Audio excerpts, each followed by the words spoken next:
إن الحمد لله نحمده ونستعينه ونستغفره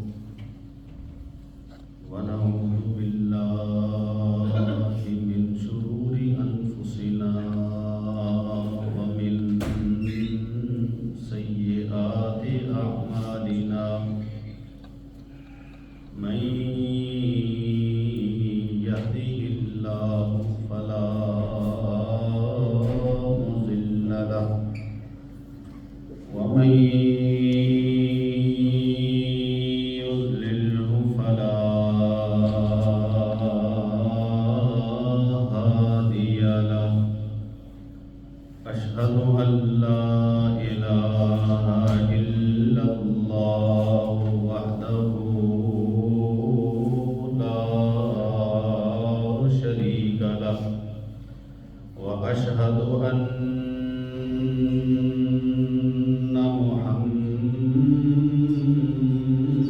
محمدا عبده ورسوله يا أيها الذين آمنوا اتقوا الله حق تقاته ولا تموتن إلا وأنتم مسلمون يا أيها الناس اتقوا ربكم الذي خلقكم من نفس واحدة وخلق منها زوجها وبث منهما رجالا كثيرا ونساء واتقوا الله الذي تساءلون به والأرحام إن الله كان عليكم رقيبا يا أيها الذين آمنوا اتقوا الله وقولوا قولا سديدا يصلح لكم أعمالكم ويغفر لكم ذنوبكم ومن يطع الله ورسوله فقد فاز فوزا عظيما أما بعد فإن خير الحديث كتاب الله وخير الهدي هدي محمد صلى الله عليه وسلم وشر الأمور محدثاتها وكل محدثة بدعة وكل بدعة ضلالة وكل ضلالة في النار إن الله وملائكته يصلون على النبي يا أيها الذين آمنوا صلوا عليه وسلموا تسليما اللهم صل على محمد وعلى آل محمد كما صليت على إبراهيم وعلى آل إبراهيم إنك حميد مجيد اللهم بارك على محمد وعلى آل محمد كما باركت على إبراهيم وعلى آل إبراهيم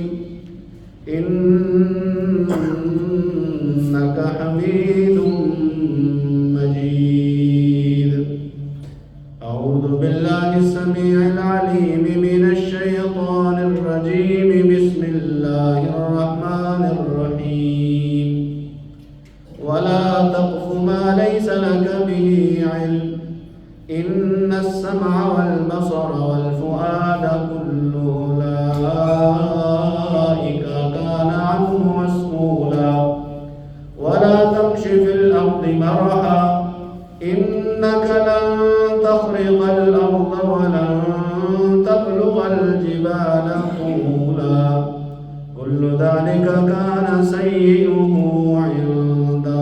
ربك مكروها.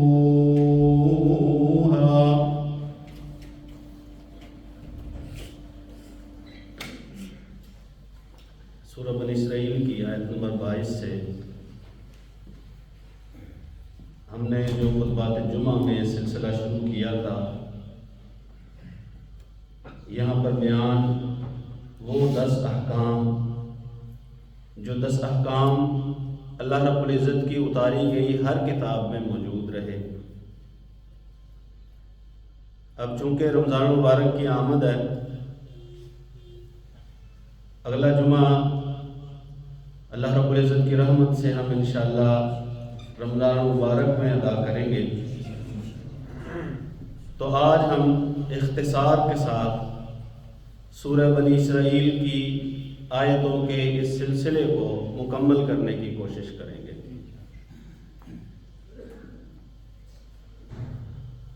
پہلی آیت اللہ رب العزت اس میں فرماتے ہیں وَلَا تَقْفُ مَا لَيْسَ لَكَ بِهِ عِلْمٌ، جس چیز کا آپ کو علم نہ ہو اس کے پیچھے نہ چلو، اس کی اتباع نہ کرو. کیونکہ کان، آنکھ اور دل ان سبھی کے بارے میں پوچھا جائے گا. جو سنا ہے اس کے بارے میں بھی، جو دیکھا ہے اس کے بارے میں بھی، جو دل میں خواہشات اور ارادے رہے ان کے بارے میں بھی، جو دل کا کسی طرف میلان رہا اس کے بارے میں بھی، جو دل کسی طرف سے بیزار رہا تو اس کے بارے میں. ان السمع والبصر والفؤاد، کان ہو، آنکھ ہو، دل ہو، ان سبھی کے بارے میں قیامت والے دن پوچھا جائے گا، سوال کیا جائے گا. تو اسی لیے آپ جس چیز کے بارے میں آپ کو پتہ نہیں ہے، معلومات نہیں ہے، اس راہ پہ نہ چلیے جس راہ کے بارے میں معلومات نہیں. وہ طریقہ اختیار نہ کیجئے جس طریقے کے بارے میں علم نہیں کہ یہ طریقہ درست ہے یا غلط ہے. وہ عمل اختیار نہ کیجئے کہ جس کے بارے میں آپ کو پتہ ہی نہیں کہ اس عمل کا کرنا جائز ہے یا جائز نہیں ہے. اپنے ہر ایک عمل کے بارے میں قرآن سے رہنمائی لیجئے، رسول اللہ صلی اللہ علیہ وسلم کے فرامین احادیث سے رہنمائی لیجئے.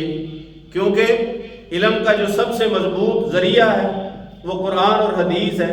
جو سب سے مضبوط علم ہے وہ قرآن اور حدیث ہے. جو سیدھی راہ بندے کو دکھا سکتا ہے، سیدھی راہ پہ لا سکتا ہے، وہ رسول اللہ صلی اللہ علیہ وسلم کی سنت ہے، قرآن مجید ہے. اگر ان کو چھوڑ کے بندہ ایسی چیزوں کے بارے پیچھے چلے جن کے بارے میں اسے مکمل علم نہیں ہے، نہ وہ اللہ کی اتاری ہوئی، نہ رسول اللہ صلی اللہ علیہ وسلم کی بتائی ہوئی، نہ وہ صحابہ کرام رضوان اللہ علیہ مجمعین کی مانی ہوئی، عمل کی ہوئی چیزیں ہوں، تو اگر وہ چیزیں بندہ وہ عمل اپنا لے جس کے بارے میں جانتا نہیں ہے، علم نہیں ہے، تو اللہ وحدہ لا شریک فرماتے ہیں اس کی اجازت نہیں ہے. پہلے سیکھنا ہے، پہلے جاننا ہے، پہلے علم حاصل کرنا ہے اور پھر اسے اپنانا ہے. کیونکہ آپ کی ہر ایک چیز کے بارے میں اللہ وحدہ لا شریک نے قیامت کے دن پوچھنا ہے. سنو وہ جو تمہارے علم کے مطابق جائز اور درست ہے، دیکھو وہ جو جائز اور درست ہے. اپنے دل کو اسی طرف مائل کرو، اپنے دل میں انہی چیزوں کی محبت جو ہے وہ آنے دو جو چیزیں جائز اور درست ہیں. اگر جائز اور درست نہیں ہے یا ایسی چیزیں ہیں جن کے بارے میں آپ کو پتہ ہی نہیں ہے کہ یہ سیدھی راہ پہ لے کے جائیں گی یا نہیں لے کے جائیں گی، تو ایسی چیزوں کی پھر پیروی کرنا منع کر دیا گیا. محدثین کرام نے رسول اللہ صلی اللہ علیہ وآلہ وسلم کی بیان کردہ حدیث کے بارے میں باقاعدہ ضابطہ بنا دیا، قانون بنا دیا کہ اگر تمہیں کسی چیز کا پتہ چلے کہ یہ رسول اللہ صلی اللہ علیہ وآلہ وسلم نے فرمائی ہے تو آپ اس کو جانچو، اس کو پرکھو، دیکھو کہ اس کو بیان کرنے والا کون ہے، مجھ تک اسے پہنچانے والا کون ہے، جس نے مجھے بتائی ہے اسے کس نے بتائی ہے. اور اگر یہ سلسلہ، یہ کڑی، یہ زنجیر، یہ سلسلہ سند جو ہے وہ سارا سچے لوگوں پہ مشتمل ہے، عدل والے لوگوں پہ مشتمل ہے، ایمان والے لوگوں پہ مشتمل ہے، یادداشت اچھی رکھنے والے لوگوں پہ مشتمل ہے، تو پھر مان لو کہ واقعتاً رسول اللہ صلی اللہ علیہ وآلہ وسلم نے فرمایا۔ ایسی چیزیں جو اللہ کے رسول سے ثابت نہیں ہیں، جن کے بارے میں قرآن مجید نے کوئی آگاہی نہیں دی، بتائی نہیں ہے، کیا ضرورت ہے ان چیزوں کے بارے میں پوچھنے کی، سوال کرنے کی، یا کیا ضرورت ہے ان چیزوں کے پیچھے پڑ جانے کی؟ قرآن مجید باقاعدہ اس بات کا اعلان کرتا ہے کہ وہ لوگ جو ایسی چیزوں کی تلاش میں اور تتبع میں چلے جاتے ہیں جن چیزوں کو بیان تو کیا گیا ہے لیکن ان کی حقیقت کو بیان نہیں کیا گیا، ان کی حقیقت کو اللہ رب العزت نے اپنی حکمت کے تحت چھپا کے رکھا ہے، پوشیدہ رکھا ہے، اپنے تئیں رکھا ہے۔ اللہ فرماتے ہیں کچھ لوگ ایسے ہوتے ہیں جو ٹیڑھے دل کے مالک ہوتے ہیں، ٹیڑھی نیتوں والے ہوتے ہیں، فَيَتَّبِعُونَ مَا تَشَابَهَ مِنْهُ، وہ کیا کرتے ہیں؟ ایسی مشابہ چیزوں کے پیچھے پڑ جاتے ہیں، ابتغاء الفتنہ، اور جا کے کہاں رکتے ہیں؟ یا تو فتنہ بپا کر دیتے ہیں، وابتغاء تأویلہ، اور کوشش ان کی یہ ہوتی ہے کہ اس کی اصل حقیقت کو ہم معلوم کریں، وَمَا يَعْلَمُ تَأْوِيلَهُ إِلَّا اللَّهُ، قرآن کہتا ہے حالانکہ اس کی اصل حقیقت کو سوائے اللہ کے کوئی نہیں جانتا۔ رسول اللہ صلی اللہ علیہ وآلہ وسلم نے فرمایا لوگوں سنو، حلال جو ہے وہ بھی اللہ نے واضح کر دیا، حرام بھی اللہ نے واضح کر دیا، ان الحلال بین والحرام بین، حلال بھی واضح، حرام بھی واضح، وبینہما مشتبہات، اب حلال و حرام کے درمیان کچھ چیزیں ہیں جو شبہ والی ہیں، جو شک والی ہیں۔ جو بندہ ان شبہ والی چیزوں سے بچا رہا فقد استبرأ لدینہ وعرضہ، وہ اپنا دین بھی بچا لے گا، اپنی عزت بھی بچا لے گا۔ ومن وقع فی الشبہات وقع فی الحرام، اور جس نے ان شبہات کو اختیار کرنا شروع کر دیا، یہ کہہ کہ اس میں کیا حرج ہے، کچھ صحیح کہتے ہیں کچھ غلط کہتے ہیں، اس میں حرج کیا ہے؟ اللہ فرماتے ہیں وقع فی الحرام، وہ حرام میں بھی واقع ہوگا، حرام تک جائے گا، شبہات میں نہیں رکے گا، اس کے سامنے حلال چیزیں جو واضح ہیں انہیں چھوڑ کے شبہات کا راہ اختیار کرتا ہے، ایسی چیزیں جو مشکوک ہیں ان کے پیچھے چل پڑتا ہے۔ اللہ رب العزت فرماتے ہیں بالآخر وہ حرام تک پہنچ جائے گا، حلال بھی واضح، حرام بھی واضح، کچھ بیچ میں متشابہ چیزیں ہیں، فاتقوا الشبہات، ان مشابہ چیزوں سے بھی بچو، کیونکہ ان کے بارے میں پتہ نہیں ہے، ان کے بارے میں علم نہیں ہے۔ وَلَا تَقْفُ مَا لَيْسَ لَكَ بِهِ عِلْمٌ، خلاصہ یہ ہے جس چیز کے بارے میں پتہ نہیں ہے اس کی پیروی نہیں کرنی، اس کے پیچھے نہیں چلنا، کیونکہ اللہ فرماتے ہیں کان ہو، آنکھ ہو، دل ہو، اس کے بارے میں پوچھا جائے گا۔ اگلی جو آیت ہے اس میں اللہ وحدہ لا شریک فرماتے ہیں وَلَا تَمْشِ فِي الْأَرْضِ مَرَحًا، زمین میں اکڑ کے مت چل، زمین پہ اکڑ کے مت چل، اِنَّكَ لَن تَخْرِقَ الْأَرْضَ وَلَن تَبْلُغَ الْجِبَالَ طُولًا، اکڑ کے تو چلے گا، پاؤں زور سے پٹکے گا، زمین کو نہیں پھاڑ سکتا پاؤں مار کے، وَلَن تَبْلُغَ الْجِبَالَ طُولًا، گردن جتنی مرضی اکڑا کے اونچی کر لے پہاڑوں کی بلندی کو نہیں پہنچ سکتا۔ زمین پہ اکڑ کے چلنا اللہ رب العزت نے منع کر دیا، اللہ ناراض ہوتا ہے۔ تکبر ویسے ہی اللہ کو پسند نہیں۔ رسول اللہ صلی اللہ علیہ وآلہ وسلم نے فرمایا کہ ایک شخص وہ اپنے دو کپڑوں میں اکڑ کے چلا جا رہا تھا، اللہ رب العزت کو غصہ آیا، اللہ نے اسے زمین میں دھسا دیا۔ اب دن قیامت تک وہ زمین میں نیچے دھنستا ہی دھنستا چلا جائے گا۔ کیوں؟ کیونکہ اکڑ کے چل رہا تھا، تکبر کر کے چل رہا تھا، اور تکبر اللہ کو پسند نہیں ہے۔ کچھ لوگ تکبر اللہ کے حق میں کرتے ہیں، اللہ کے معاملے میں تکبر کرنا کیا ہے؟ حق کو ٹھکرا دینا، سچ کو نہ ماننا، یہ اللہ رب العزت کے مقابلے میں تکبر ہے۔ اور بندوں کے مقابلے میں کچھ لوگ تکبر کرتے ہیں، وہ تکبر کیا ہے کہ دوسروں کو اپنے سے حقیر سمجھنا۔ اللہ کے پیغمبر صلی اللہ علیہ وآلہ وسلم نے تکبر کی یہی تعریف فرمائی ہے۔ جب رسول اللہ صلی اللہ علیہ وآلہ وسلم نے تکبر کی حرمت کو بیان کیا، اس کے حرام ہونے کو، اس کی مذمت فرمائی، تو ایک بندے نے کہہ دیا اللہ کے پیغمبر صلی اللہ علیہ وآلہ وسلم ایک بندہ پسند کرتا ہے ان یکون ثوبہ حسنا ونعلہ حسنۃ، ایک بندہ پسند کرتا ہے کپڑے اچھے پہنے، جوتا اچھا پہنے، کپڑے بھی خوبصورت، جوتا بھی خوبصورت پہنے، اس کے بارے میں کیا کہتے ہو؟ رسول اللہ صلی اللہ علیہ وآلہ وسلم نے فرمایا یہ تو خوبصورتی ہے، محض کپڑا اچھا پہننا، جوتا اچھا پہننا یہ تکبر نہیں کہلاتا، یہ تو خوبصورتی ہے۔ ان اللہ جمیل یحب الجمال، اللہ خود خوبصورت ہے، وہ خوبصورتی کو پسند کرتا ہے۔ تکبر یہ ہے بطر الحق وغمط الناس، حق کو ٹھکرا دینا، سامنے سیدھی بات ہے، سچی بات ہے، اور وجہ کیا ہے؟ وہ اس کی مرضی کے خلاف پڑ رہی ہے۔ جس بندے کے سامنے وہ بات آئی، بات حق ہے، موقف حق ہے، بات سچی ہے، لیکن اس کی مرضی کوئی اور ہے، اس کی سوچ کوئی اور ہے، اس نے اپنا ذہن کسی اور طرف لگا رکھا ہے، یہ اس حق کو بھی ٹھکرا دیتا ہے محض اس لیے کہ یہ میرے مطابق نہیں ہے۔ ابلیس کا جب اللہ نے تذکرہ کیا تو اللہ رب العزت نے کہا میں نے جو کہا ہے کہ سجدہ کرو، سجدہ کیوں نہیں کیا؟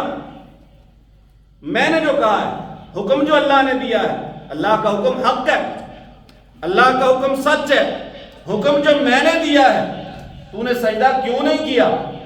اس نے کہا جی میرا خیال یہ ہے کہ میں اس سے بہتر ہوں، انا خیر منہ، یہ جسے سجدہ کروایا جا رہا ہے میں اس سے بہتر ہوں، میں آگ سے پیدا ہوا، تو نے مجھے پیدا کیا آگ سے اور اسے تو نے مٹی سے پیدا کیا، میں بہتر ہوں اس لیے میں سجدہ نہیں کرتا۔ اللہ کی بات کے مقابلے میں اپنی بات کو، اپنی سوچ کو اوپر رکھنا یہ بھی تکبر ہے۔ ایک اللہ کا حکم ہے اسے ٹھکرا دیا، ایک اپنی مرضی ہے وہ کر لی، بلکہ قرآن مجید نے اللہ کے حکم کے مقابلے میں اپنی مرضی اور اپنی خواہش کے ماننے والے کو اپنی خواہش کا عبادت گزار قرار دیا۔ افرائیت من اتخذ الہہ ہوا، قرآن کہتا ہے کہ ایسے بندے کو دیکھا ہے جس نے اپنی خواہش کو، اپنی مرضی کو ہی اپنا معبود بنا لیا ہے، اللہ کی مانتا نہیں ہے جو اس کا خالق، مالک اور معبود ہے، اور من مرضیاں کرتا ہے، دل کی مانتا ہے، خواہشات کے پیچھے چلتا ہے۔ یہ ایسا بندہ ہے جس نے اپنی خواہش کو اپنا معبود بنا لیا، حقیقی معبود کو چھوڑ کے۔ الکبر ردائی، ایک حدیث کے لفظ ہے الکبریاء ردائی والعظمت ازاری۔ اللہ فرماتے ہیں جو یہ تکبر اور عظمت ہے نا، یہ تو میرا لباس ہے۔ کبر اور عظمت یہ میرا لباس ہے، جو اس لباس کو مجھ سے چھیننے کی کوشش کرے گا، خود پہننے کی کوشش کرے گا، میں اسے جہنم میں رسوا کر کے داخل کروں، جہنم میں رسوا کر کے۔ تکبر اللہ کا حق ہے، بڑا وہ ہے۔ انسان کیا ہے؟ انسان تو محتاج ہے، انسان تو ضرورت مند ہے۔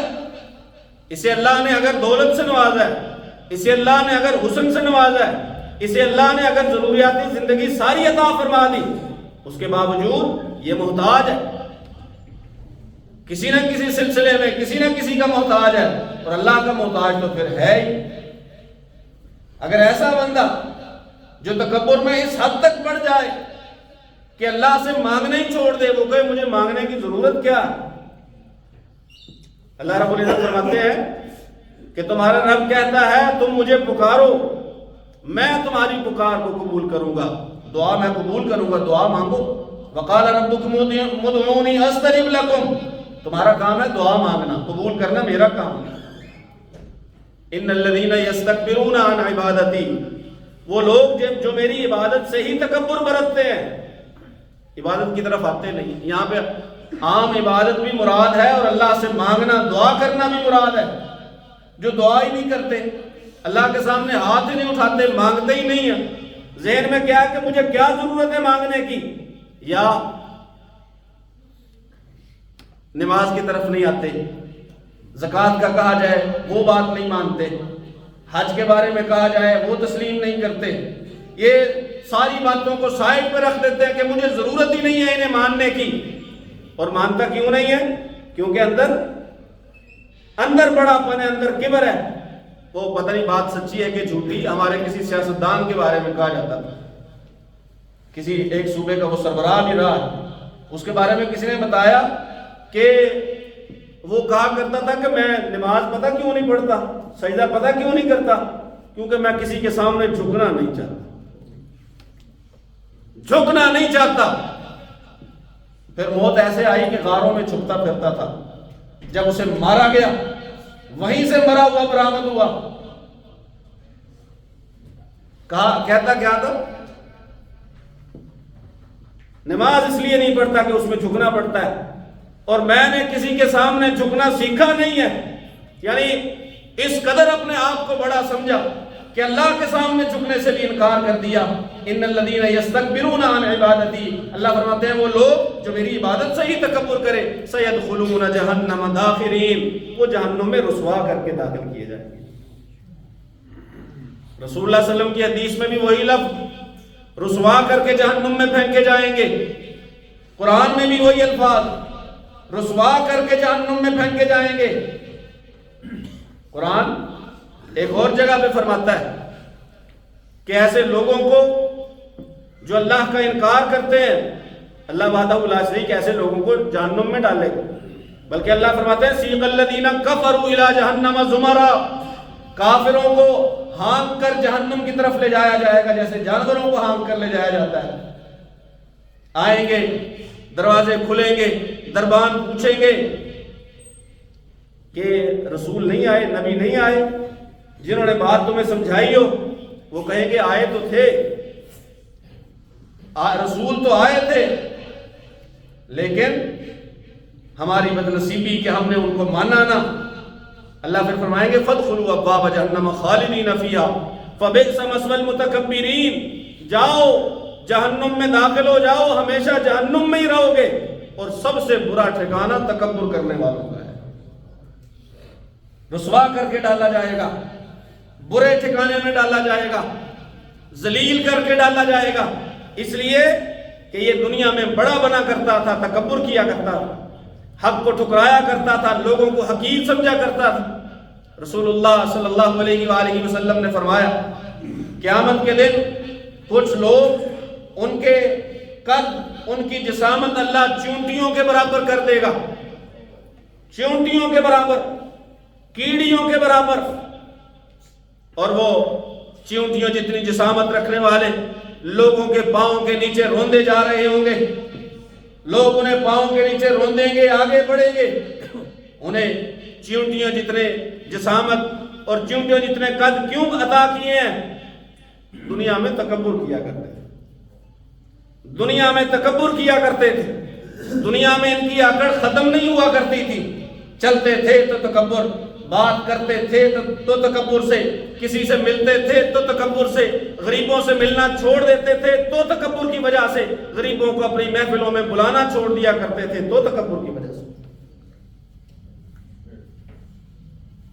کسی کو حقیر سمجھنا صرف اس کی حیثیت اور حالت دیکھ کر، ظاہری حالت دیکھ کے۔ اللہ کے پیغمبر صلی اللہ علیہ وسلم کے پاس ایک روز ایک صحابی بیٹھے ہوئے کہ ایک شخص کا گزر ہوا، رسول اللہ صلی اللہ علیہ وسلم نے فرمایا کیا خیال ہے اس کے بارے میں؟ کہنے لگا جی اچھا بنتا ہے، مالدار آدمی ہے، مجلسوں میں بیٹھنے والا ہے، اگر کسی کے گھر رشتہ بھیجے تو وہاں سے نہ نہیں ہوگی، اور اگر کہیں پر سفارش کرے تو سفارش کو مانا جائے گا۔ تھوڑی دیر بعد ایک اور بندہ گزرا، رسول اللہ صلی اللہ علیہ وسلم نے فرمایا ہاں بھئی کیسا ہے؟ کہا بندہ ٹھیک ہے، لیکن ظاہری حالت دنیاوی معاملات میں کمزور ہے، اگر کہیں رشتہ بھیجا جائے گا تو قبول کوئی نہیں کرے گا، اس کو کوئی رشتہ نہیں دے گا، اگر کسی کے سفارش کرے گا تو سفارش نہیں مانی جائے گی۔ اللہ کے پیغمبر صلی اللہ علیہ وآلہ وسلم نے فرمایا جو پہلا گزرا ہے نا، اگر اس جیسے لوگوں کی پوری زمین بھر جائے اور یہ ایک اکیلا ہو، وہ پوری زمین بھرے ہونے سے اللہ کے ہاں یہ بہتر ہے، یہ بہتر ہے اللہ کے ہاں۔ ظاہری حالت دیکھ کے کسی کی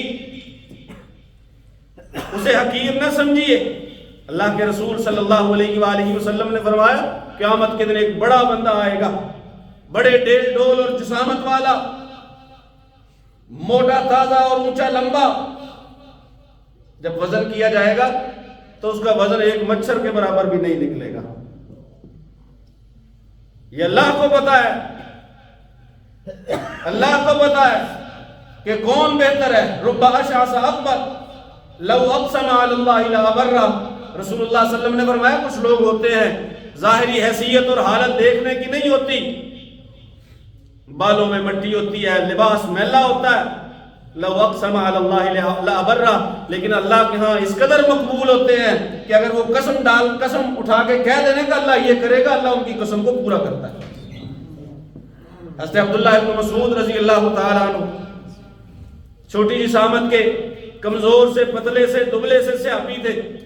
ایک بار ایک درخت پہ چڑھے, نیچے سے صحابہ ان کی ٹانگوں کو, پنڈلیوں کو دیکھ کے ہنس رہے ہیں کہ چھوٹی چھوٹی ٹہنیوں پہ پتلی پتلی پنڈلیوں کے ساتھ جناب عبداللہ بن مسعود رضی اللہ تعالیٰ عنہ چڑھے ہوئے ہیں.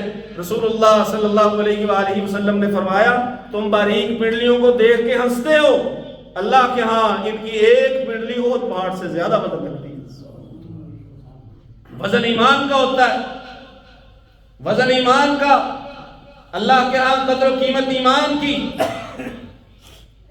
محض ذاتی حیثیت کی وجہ سے کسی کو جج کرنا اور اپنے آپ کو اس سے بہتر سمجھنا, اور سارے فساد کی جڑ ہے بھی یہ کہ بندہ سمجھتا ہے میں پتہ نہیں کیا چیز ہوں.